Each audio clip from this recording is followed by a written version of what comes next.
इंदोरहून जळगावकडे जाणाऱ्या एका खासगी प्रवासी बसला रविवारी सकाळी भीषण अपघात झाला। आमोदा येथील मोर नदीच्या पुलावर चालकाचे नियंत्रण सुटल्याने बस थेट नदी पात्रात उलटली।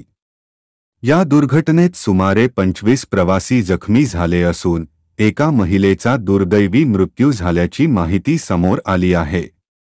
या अपघातामुळे स्थानिकांमध्ये मोठी खळबळ उडाली असून घटनास्थळी मदतकार्य सुरू करण्यात आले।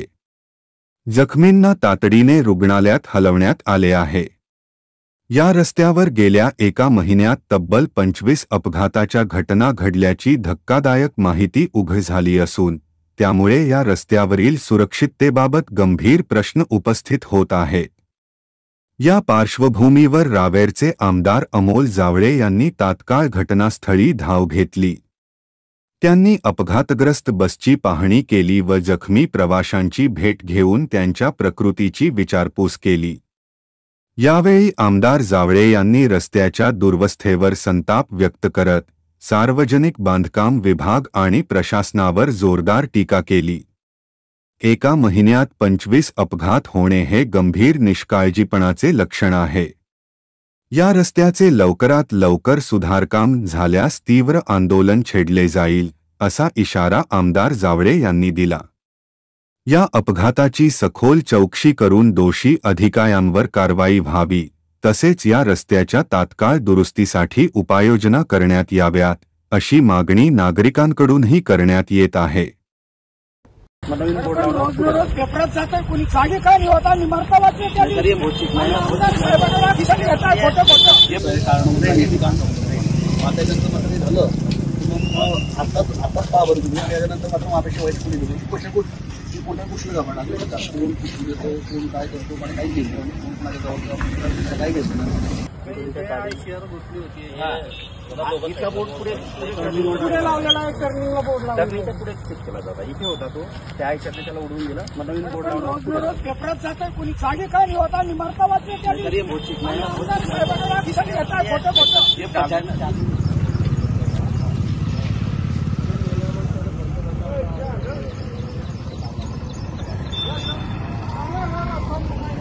नीचे एंगल लगा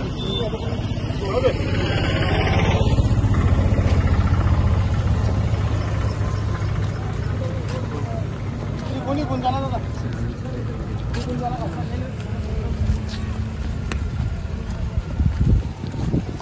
परवा पण एक बस हे झाली होती